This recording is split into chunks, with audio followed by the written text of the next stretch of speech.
Hola. Daniel, ¿cómo andás? Hola, ¿qué tal? ¿Cómo estás? Bien, estás al aire, te aviso ya así Bien, directo. bárbaro. ¿Cómo andás? ¿Bien? Sí, bien, súper bien, todo tranquilo. Bueno, qué bueno. La excusa son varias, pero bueno, la llegada del libro hace un par de meses de Jamaica no existe, en busca del poder del reggae, editado por Gourmet Musical. Dije, bueno, es un lindo momento para volver a hablar con Daniel. Y lo decía hace un rato, ¿viste? A mí el reggae no es una música que me apasione, pero cuando la escucho, después de no escucharla mucho, digo, che, qué lindo esto. Después me pasa que no tengo como la persistencia, ¿viste? Hay algo del ritmo y de la tranquilidad que me saca. Pero, hay algo que me gusta de tu laburo y de cómo escribís y de cómo investigás. Entonces, el libro me gustó un montón, pero por la cantidad de historias que vos desarrollás y sobre todo, y abro un paréntesis, porque es imposible no hablar de reggae y no nombrarlo a Bob, sobre todo porque sobrevuela a Bob Marley, ¿viste? No es que es un libro donde va Jamaica Bob Marley. No, casi que es previo a él, digo, casi todo lo que contás o a los personajes con los que vos tenés la suerte de charlar y demás. Y eso como va a dar un pantallazo general de esto, que es mucho más interesante. Entonces me interesa saber un poco en qué momento vos te das cuenta que hay un libro en todas estas historias que vos ibas como compilando, o si ya empezaste a compilar entrevistas, charlas, viajes, para sacar este libro. A ver, mira, empezó el libro, empezó como otro libro. Bien. Y empezó con un coautor, Sí. es un amigo argentino que toca este tipo de música y que vive en España. No solo es músico de reggae, sino que es coleccionista de reggae, de ska, de bluegrass, bueno, de música jamaiquina. Y la idea era ir escribiendo sobre capítulos sobre canciones. Bien. Estructurados alrededor de la historia de una canción de la música jamaiquina. Sí. Y en eso avanzamos un montón, sobre todo yo avancé un montón, y eso ya fue hace más de 10 años, imagínate, de laburo. Y ahí ya se empezaba como a armar un libro. Después empecé, al mismo tiempo yo acumulaba viajes a Jamaica, porque estuve 3 veces, durante todo ese laburo estuve 3 veces. Y entonces, ¿qué pasó? La experiencia directa de estar en Jamaica me daba material más interesante que solo escribir sobre, digamos, a partir de la escucha de un disco. Pero qué tal si combinaba las dos cosas, mejor todavía. Tenía esa escucha analítica, si querés, no sé, como más como de periodista de rock, y después tenía la crónica de viaje, que por cierto fue como mi otro oficio durante muchos años, que fui periodista de viajes. Podía combinar las dos y estaba buenísimo. Y si a eso le sumaba que músico jamaiquino que venía a Buenos Aires en los últimos años, en general me tocaba la suerte de entrevistarlo, de conocerlo, en algún caso incluso de tocar con ese músico, bueno, ahí se armaba ahí como un monstruo de 3 cabezas que daba para mucho, me parece. Y a partir de estos 3 formatos, de esas 3 aproximaciones a escribir sobre reggae y sobre Jamaica, lo que me empecé a preguntar era, sobre todo lo que me empezó a llamar más la atención del reggae, porque vos decías, bueno, a mí no me llega, no me termina de conmover, claro. No te llega. Bueno, a mí lógicamente sí, pero el enfoque del libro es otro, sin embargo, no es solo por qué me gusta el reggae a mí, sino cómo es que esta música de una isla pequeñita, que apenas se independizó en 1962, año que coincide con la explosión de la música jamaiquina, por cierto. ¿Cómo es que llega a extenderse por todo el mundo? Y no solo porque suene Bob Marley en las radios en todo el mundo, sino que hay músicos que tocan reggae en todo el mundo. Y todo el mundo es todo el mundo. Es Ushuaia, es Japón. Una banda de ska muy buena. En Japón hay coleccionistas de reggae que tienen discos que no existen en Jamaica. Increíble. En Australia, pero también en el sur de la isla de Taiwán. En China, y no en China, en Beijing, en las provincias más remotas de China, donde cualquier persona de Beijing le parece absurdo ir. Hay bandas de reggae, y muchas aparte, no algunas. E incluso rastafaris, más aún. Eso es más extraño, claro, que escucha música. Claro, no solo gente que escucha reggae, bueno, no, religiosos. Claro. Entonces eso me parece que es un fenómeno curioso, incluso casi digamos, que te puede llamar la atención en términos antropológicos. Total, casi sin escuchar reggae, no importa en realidad. Cuando yo digo que no me... Digo, yo mientras iba leyendo iba poniendo las canciones por ahí que ibas como nombrando... Y hay algo que digo, che, qué lindo esto. Lo que me pasa a mí es que no me escucho 4 discos enteros, viste, completos, porque hay algo, evidentemente, del género que no me termina. Pero bueno, después porque quiero llegar a un final de la nota para... Digo, yo entré, evidentemente, en mi preadolescencia con los Intocables, con los Kaija, con los Pericos, esa primera Zimbabue. Hubo algo ahí, y ahí Madness, Special Select, lo clásico, viste. Después yo siento que hay algo, y también me parece que está bueno, creo que no nos vamos de lo del libro, pero... Hay algo de esa cosa del Rastafari y de esa cosa que, viste que a veces los argentinos traducimos de una manera muy argentina las situaciones del mundo y nos las apropiamos de una manera que medio me echó, viste, esa cosa de la ganja, las banderas, viste, no entro ahí, viste, me deja totalmente afuera, pero que me parece interesante y lo uno con el libro, de esto que vos decís, Jamaica... de repente pasa a ser una aldea global en un punto, digo, por todas usos, costumbres, música, y cómo es que montones de pioneros del reggae terminan tocando en un país como Argentina, con bandas que le arman los tipos para que puedan tocar, grabar. No me acuerdo el nombre de uno y vos te vas a acordar que un tipo que dice, no, pará, me quiero quedar más, así grabo unos temas acá en Argentina. Digo, eso me parece como alucinante también es una cultura, ¿viste? Cultura, religión, es todo. Totalmente. Y ¿qué te iba a decir? Y de todos modos, yo siento que hay muchos reggaes o varios reggae. Y además el reggae tampoco es que sea la única música de Jamaica, ¿no? Claro. Digamos, podemos empezar desde el mento, que es como la versión jamaiquina del calipso, es lo mismo, pero como se lo llama en Jamaica. Blue beat, ska instrumental, ska cantado, rocksteady, que es el eslabón perdido entre el ska y el reggae más rápido y el reggae que es más lento, el dub, y después dentro del reggae todas las distintas aproximaciones, ¿no? Desde el reggae británico, de cosas, viste, como con una cosita un poco más electrónica, ochentosa, como Black Uhuru o Steel Pulse. Después el reggae más denso, el reggae más cancionero, más como digamos filo Bob Dylan, así medio como profético. Y después tenés el reggae más en Brasil le dicen el reggae cachoeira, viste, como el reggae que podés asociar a la cervecita en la playa, que bueno, que probablemente te choque, un poco igual que a mí. Puede ser. Y amigos brasileños que tengo que son muy fans del reggae, odian el reggae cachoeira, y odian que se los asocie con eso. Y conozco, digamos, y hay muchos fans del reggae en Argentina que tampoco les gusta mucho estar asociados a por ahí alguna de las bandas más conocidas, con todo respeto. Entonces hay como es como el rock, qué sé yo, en un punto de vista. ¿Sabes cómo lo pensaba yo? Tenés muchas variantes. Lo pensaba como el folclore, que tenés la chacarera, el gato, la samba, digo, la no sé qué. Digo, siento que es como una música de un país que tiene sus modificaciones o sus subgéneros, pero que bueno, está englobada en una palabra o en una cultura. Y como a nosotros nos pasa cuando dicen que folclore es otra cosa, pero digo, cuando hablamos de la música folclórica y está lleno y provincia que pisás, tiene su estilo, pero todo tiene que ver con, bueno, cierto momento del país o de la cultura y qué sé yo. Hay algo que me interesa, eso decía yo, ¿no? Yo siempre hablo de tu libro Remeras Rockeras y ese capítulo de los discos del sur porque me fascina.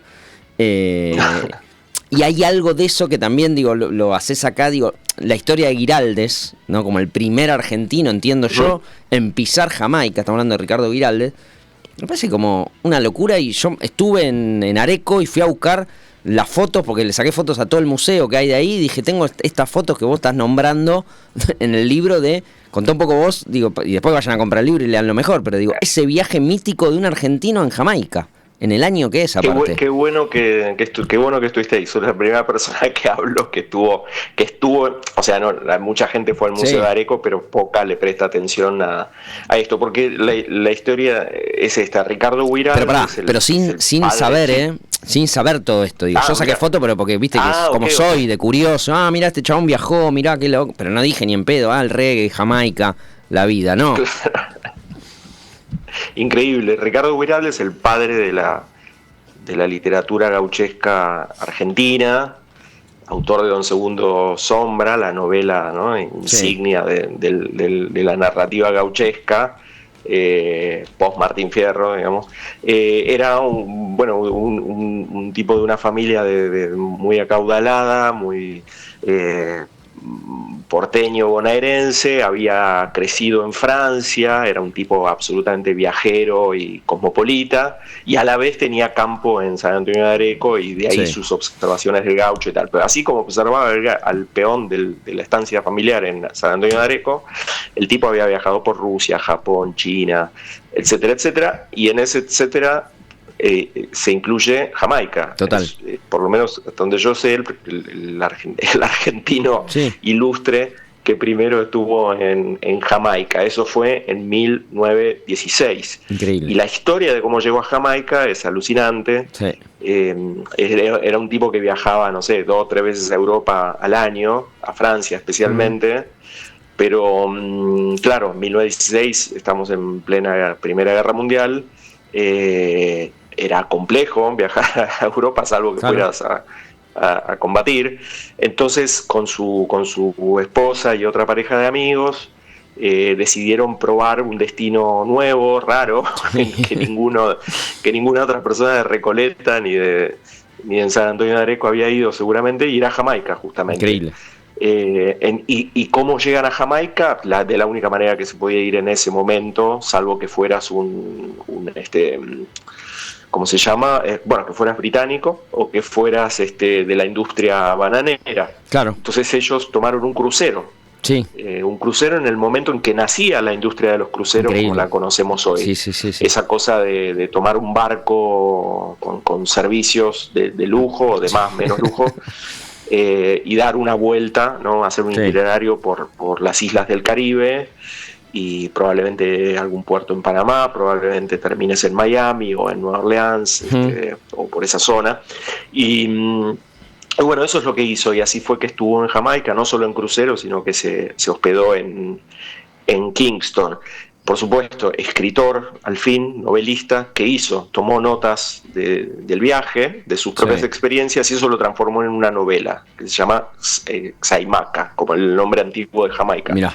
Es bastante loco que el padre de la literatura gauchesca argentina haya escrito estuvo en Jamaica y haya publicado una novela sobre Jamaica, donde él mezcla todas sus impresiones de viaje reales, porque las cosas que nombra solo pueden tomarlas de la experiencia directa, personal, pero las transforman en una novela. Él no es el protagonista en lo que publica, no es su diario de viaje, es su diario de viaje transformado en la mirada de un personaje que tiene una historia de amor, pero con otra viajera, pero bueno, como te acabo de decir, él viajó con su esposa, así que no es la historia real, pero todos los lugares a donde van y las impresiones son obviamente de su diario de viaje. Y entre esas impresiones, por supuesto, aparece la música. Claro, el reggae no existía, faltaban 60, 50 años para que, bueno, no para el reggae, pero siquiera para el ska. Claro.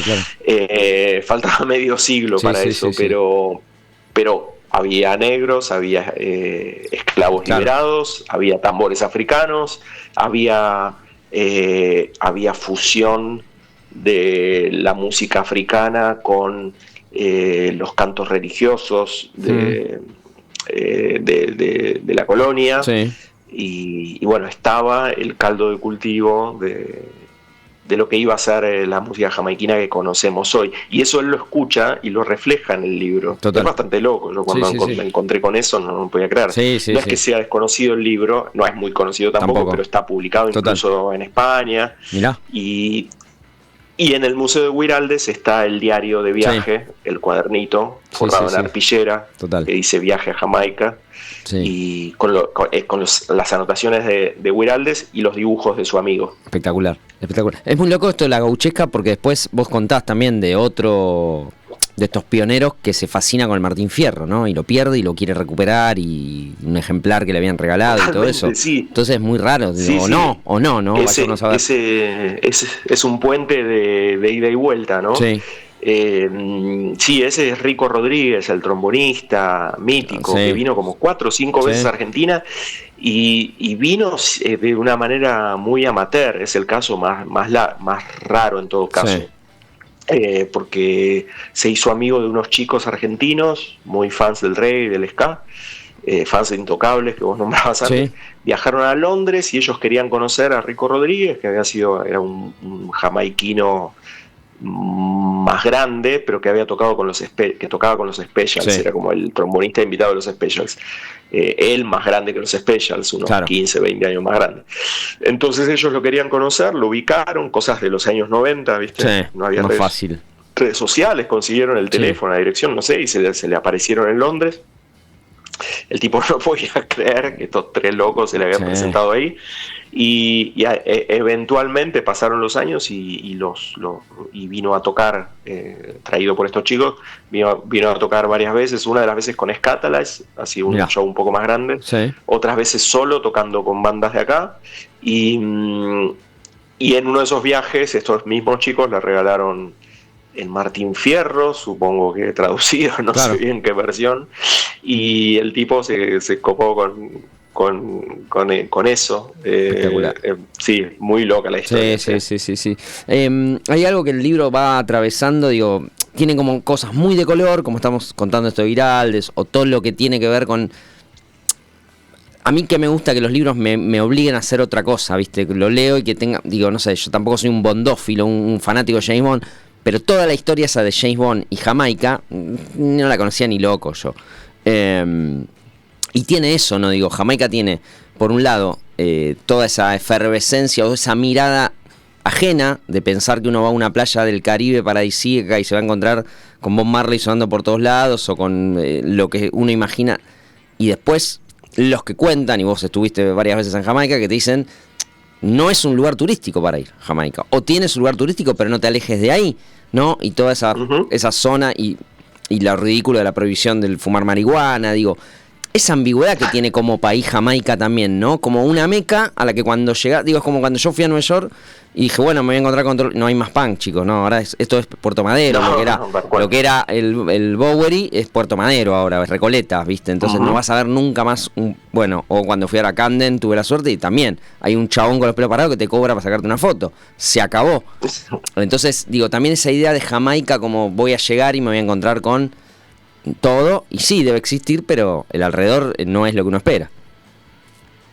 Mira, sí, es complejo, existe, a la vez no existe, es complejo. Hay yo soy un poco esclavo del título del libro, que es título que salió con Leandro Donoso, el titular de la editorial con la que sale el libro, y termino como justificando el título después en las notas por culpa de Donoso. Pero no, está bien, me parece que es bueno el título, es muy... te engancha, supongo, te genera curiosidad.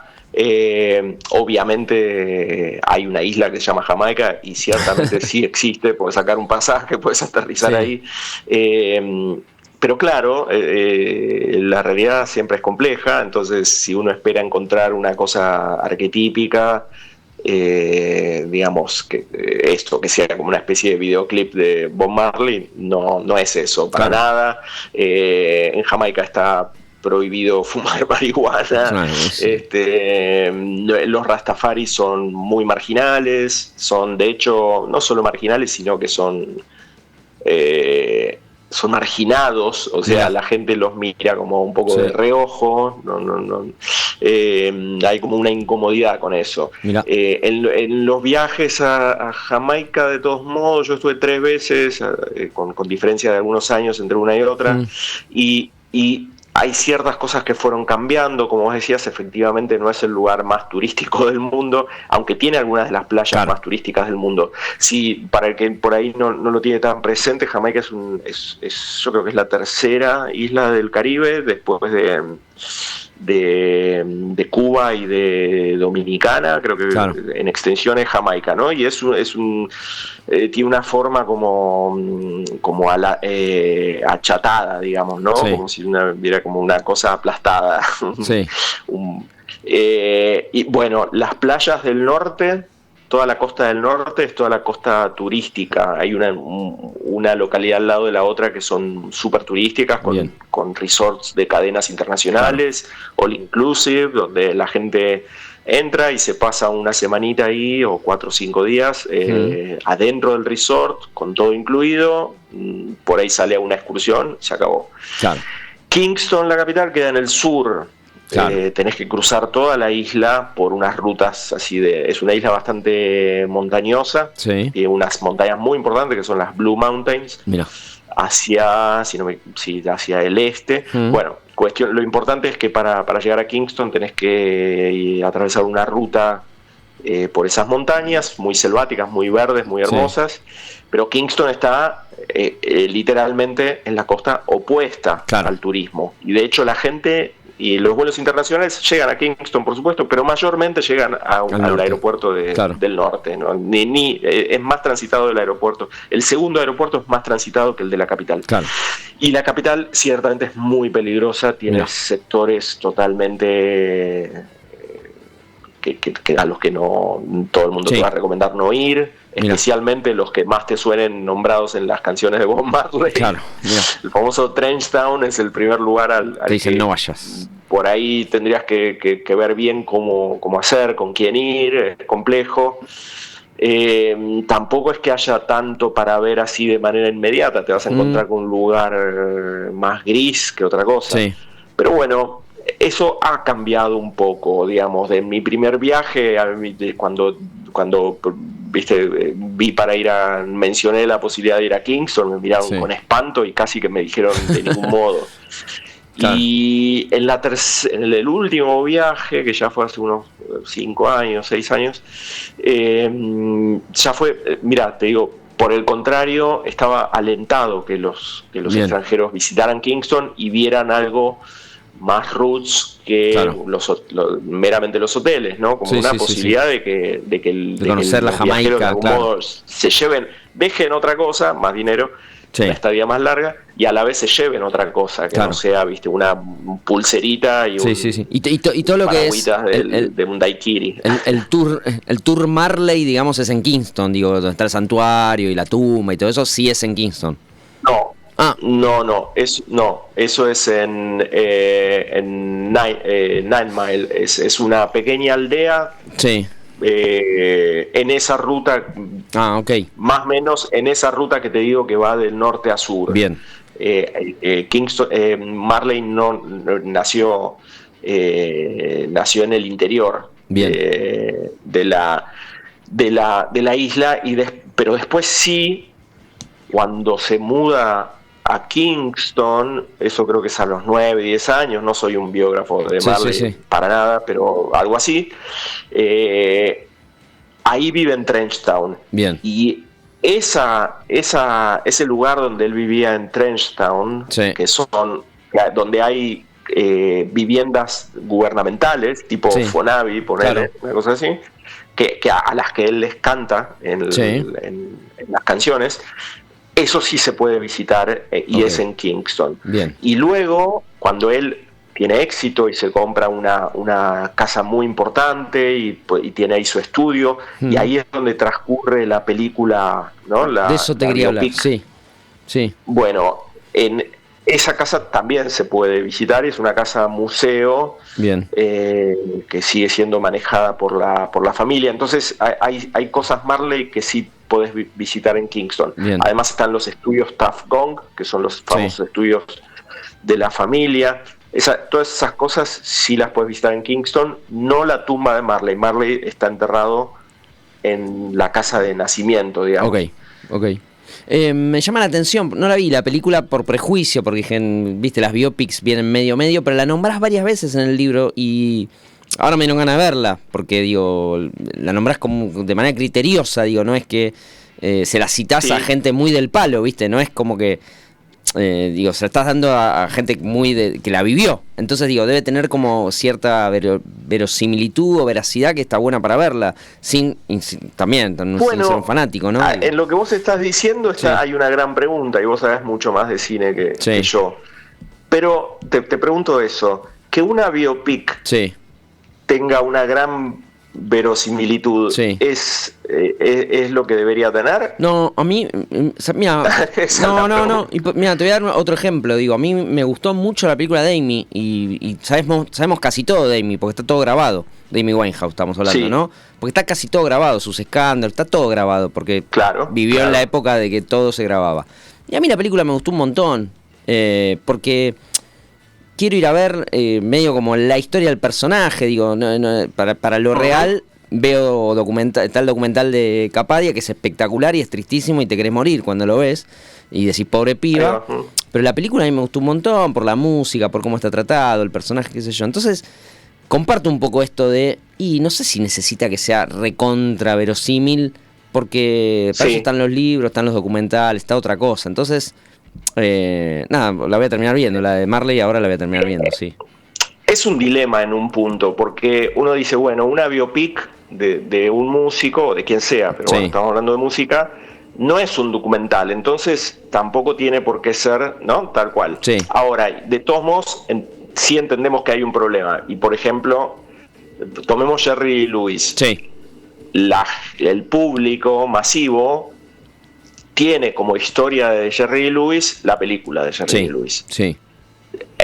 Si le preguntás, entiende que no es un documental, que no es una biografía y que no es un, pero si te tiene que decir algo de Jerry Lee Lewis, te va a hablar de la película. Entonces es como un dilema, porque está bien, debería ser una cosa libre y no ser un documental, pero a la vez tenés que, si vos vas a hacer una biopic, tenés que, supongo, asumir esa responsabilidad de que es probable que la historia de ese personaje, bueno, si tu biopic es un proyecto grande, masivo, internacional, vos vas a estar definiendo cuál va a ser la mirada sobre ese personaje. Entonces hay una responsabilidad. Caso Marley, para ir a lo que estamos hablando, en realidad yo creo que por momentos, digamos, está muy apegada a los facts.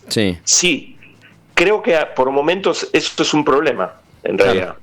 Termina siendo una película un poco dura en cuanto a desarrollo, porque quizás se apega excesivamente a los hechos. Hay algo que... no como la de Elton John, que Elton John termina volando arriba del piano, ¿entendés? Nadie piensa que Elton John volaba arriba del piano, pero eso es lo lindo de la película. O la de Robbie Williams, del mono, me parece una genialidad.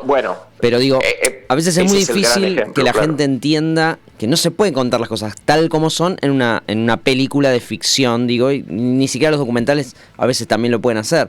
Pero eso cuesta mucho. En beneficio del espectador. Obvio, bueno, la de Dylan, ¿viste? Que el propio Dylan dijo, bueno, es una película, qué sé yo, es esto. Sí, que hagan lo que quieran con mi... Si yo mentí toda mi vida, que mienta el director de la película también si quiere, ¿qué me importa, no? Entonces, ¿viste? Cuando decís 10 cosas que Dylan no hizo en la película, y bueno, qué sé yo, la película a mí me encantó, déjame vivir. Si me gusta Dylan, me voy a comprar un libro o voy a leer sus discos, escuchar sus discos, digo. Total. En el caso de la de Marley, como tiene algo de similar con la de Dylan en cuanto a que se concentra en un periodo de la vida de Marley. Es un periodo bastante acotado, creo que son un par de años, no mucho más. Y eso me parece que siempre está bueno, porque hace que no tengas que resolver cosas a las apuradas, ¿viste? Contar todo rápido y mal y simplificar un montón de cosas.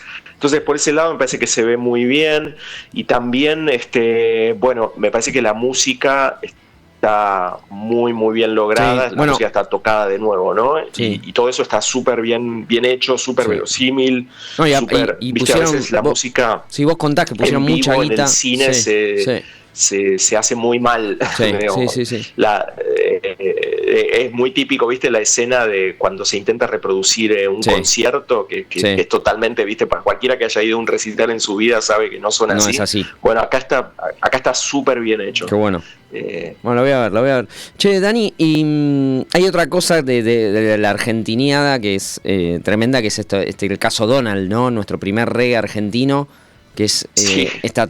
No sé si es una truchada lo que terminamos haciendo, pero se termina coronando en el punto inicial de la música reggae en Argentina, que es que Donald grabe una canción con este ritmo, ¿no? Totalmente desconocido para nosotros, en esa época, ¿no? Sí, tiene muchas caras eso, ¿no? Se suele decir, y hay notas incluso en diarios masivos, he visto en Clarín, en La Nación, de que Donald grabó el cantante popular, melódico argentino, muy popular en los 70, sobre todo, grabó el primer reggae en Argentina. Y de algún modo es cierto, pero claro, bueno, la historia detrás de cómo lo hizo tiene sus aristas, porque bueno, lo que hizo fue lo que ocurrió fue que un amigo de él, así como Wiralde se fue de vacaciones a Jamaica, se trajo discos, y se trajo entre esos discos singles, sobre todo que entiendo que se trajo solo singles de reggae. Sí. Y viste, muchos singles de reggae traen del lado A la canción, que es el simple, y del lado B la versión instrumental. Ahí está. Entonces, qué buena idea tuvieron, bueno, de usar ese tema directamente. La leyenda es que Donald quiso regrabarlo con músicos locales, que no quedó bueno, y que definieron no usar la nueva versión. No usar la nueva versión si estaba buena la otra, y la tenían gratis, básicamente. Ahí, de todos modos, es como una truchada en un punto, porque además incluso hay una nota donde el productor de esto medio que se ríe, que dice igual quién se iba a dar cuenta. Entonces después jactarse es medio raro, pero la verdad también es que en Jamaica esto era una práctica muy habitual, de agarrar lo que se llama un rhythm y tomarlo y hacer otra canción, pero digamos, nadie, ni siquiera, no como una vivada, sino como un recurso totalmente legítimo y habitual, donde nadie, hay que entender que en Jamaica, digamos, como que los criterios de legalidad son distintos. Total, otros. De ahí que fumar marihuana esté prohibido. Obviamente, no es que no se fume, pero qué sé yo, es distinto. Los parámetros son un poco diferentes. Entonces, de la misma manera, agarrar un tema y grabar otra cosa es como que, qué sé yo, bueno, si alguien se enoja, quizás puede tener consecuencias, pero no es algo inédito ni mucho menos. Así que, de última, sin saberlo, lo que hicieron no solo fue, Donald no solo hizo reggae, sino que lo hizo a la jamaiquina de alguna manera. No, todo original total. El libro es muy, tiene un montón de cosas que, digo, más allá de lo que me guste más o menos la música, digo, todo lo que tenga que ver con la generación de cultura y de no sé, digo, de grupos de jóvenes o no jóvenes, no importa, pero que se juntan para generar nuevas maneras de ver la vida, bla, bla, bla. No sé, como todo lo que es el sound system, que no es simplemente unas cajas de sonido una arriba de la otra, sino de propalar la música, juntar a la gente, qué sé yo, digo, todo eso también se cuenta en el libro y me parece como genial para también entender que el reggae no es simplemente los acordes para arriba de la guitarra, ¿no? Digo, y eso. O escuchar Kingston Town de UB40, que es la banda más odiada debe ser para los amantes del reggae, pero decir, esto es medio Color Esperanza, Diego Torres, ¿viste? Tratar de estar mejor.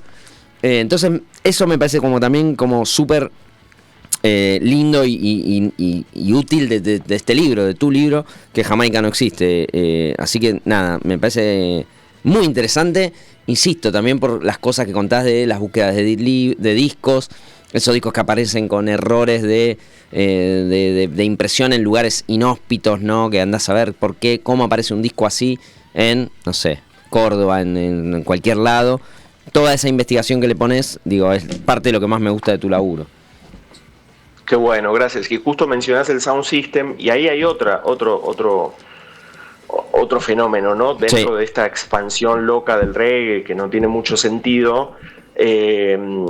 También el Sound System muy locamente se fue extendiendo por el mundo y le llevó mucho más tiempo que la música de Bob Marley, por ejemplo. Sound System, ¿qué son? Bueno,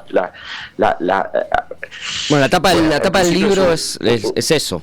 Tiene un Sound System, claro. Justamente. Es visualmente es una pila de parlantes y potencias y de equipos de sonidos de audio para poner música muy fuerte, ¿no? Bueno, sí, pero detrás de eso hay toda una cultura y una tradición de tunear equipos, de armarlos vos mismos, ¿no? Una cosa artesanal donde se mezcla el DJ, pero también con el ingeniero electrónico. Sí, el carpintero. Con el carpintero. Sí, el artesano, digo. Sí.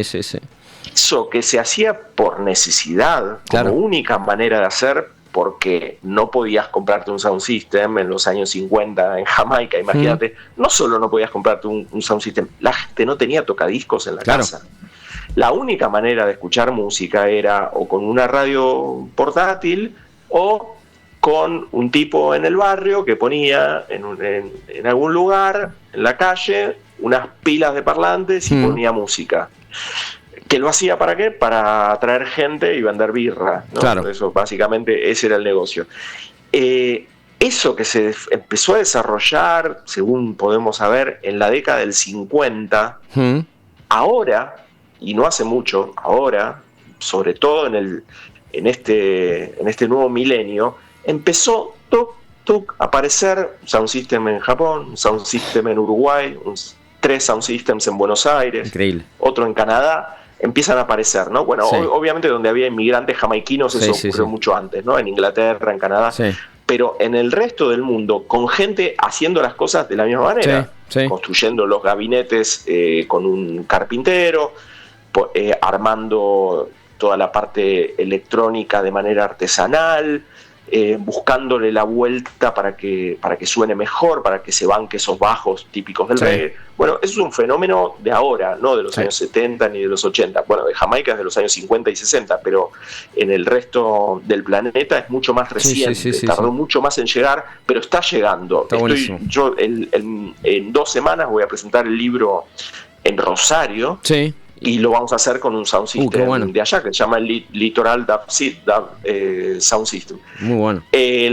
Hace 2 meses lo hice en Montevideo, lo hice con el Dinamita, que es el Sound System más popular, importante de Montevideo, llevado por gente que sabe muchísimo de esta música. Y en Buenos Aires yo creo que hay 3 o 4. Está el Escatán, está el Stepping Stone, está el Libertad, y me estoy olvidando, yo creo que hay más. De haber 4 o 5 Sound Systems. Es una cultura súper interesante, que mezcla un montón de cosas, que va mucho más allá de ser DJ. Es una cosa mucho más... Es difícil además, ¿no? Es un monstruo. Y con esa cosa de apilar, lo que vos decías, apilar que tiene algo monumental, ¿no? Y con lo profundo, y medio lo profundo, casi religioso. Ritual, iba a decir, ¿no? Eso, iba a decir religioso, ritual, digo. Exacto. Para cerrar, así no te saco más tiempo, 2 cosas que me pasan con la música. Empiezo diciendo, no es un género que me apasione y cómo me atraviesa. Yo tengo un santo grial de las revistas de rock, ¿viste? Porque también, digo, uno fue coleccionista y qué sé yo, que me introdujo en esa época, te digo, preadolescente. Había un grupo de Rude Boys que pasaban por casa, entonces me fascinaba cómo estaban vestidos y qué sé yo. Entonces, nada, empecé a escuchar Selecter, todo eso. En Floresta, que después te voy a preguntar por ese colegio que nombras en el libro, porque quiero saber cuál es, pero eso después te mando un mensaje. Pero había una revistita que había sacado la Toco y Canto, que decía Reggae Ska, y era una revistita de las chiquitas, que para mí fue como la Biblia de... Bueno, entonces me salgo a conseguir un cassette de Bob Marley, un cassette de los Wyler, y obviamente después la recorté, la pegué en carpetas, todo, no la vi nunca más. No sé si vos la ubicás, pero una revistita de las cuadraditas chiquitas que sacaba Magenta. y tenía Los Intocables, los Kayak, y supongo que Marley y Peter Tosh, digo, ¿no? Como la cuadratura de esa época, y la vengo buscando hace un montón, andás a ver si algún día la encontraré. Y otra cosa, que es la frase, ten cuidado de pasar a mi lado, porque soy una cuchilla andante, que la repito en mis adentros un montón de veces, y para mí era de Cortatu, y ahora me entero que no. Leyendo tu libro me entero que no. Pero para mí era, claro, Cortatu, los vascos, la ETA, toda la barricada, todo, y no. Y ahora me enteré que no. Con el talento de Fermín Muguruza para esa oreja que tiene, que es un radar, para captar cosas del mundo. En ese momento, mediados de los 80, segunda mitad de los 80. No me acuerdo esa cuál es, la línea del frente. La línea del frente, sí, es el rock de la línea del frente. Que cita a Peter Tosh, es una canción de ese Stepping Razor, mirá, cuchilla andante, de Peter Tosh. Peter Tosh, el compañero de Marley en los Wailers, pero de un perfil bastante distinto. No sé si tan distinto, pero distinto, ¿no? Mucho más pendenciero, filo guerrillero, digamos, aunque sea metafóricamente, con esos anteojos oscuros, viste, amenazantes, siempre el Rude Boy, la estampa del Rude Boy, el Didi Ramón, y después del rasta serio. El Didi Ramón de los reggae, Totalmente. Sí, exacto. Pero bueno, y Cortatu cita muy bien esa parte de la letra de Tosh. Y bueno, de nuevo, ¿no? Otro ejemplo de dónde rebota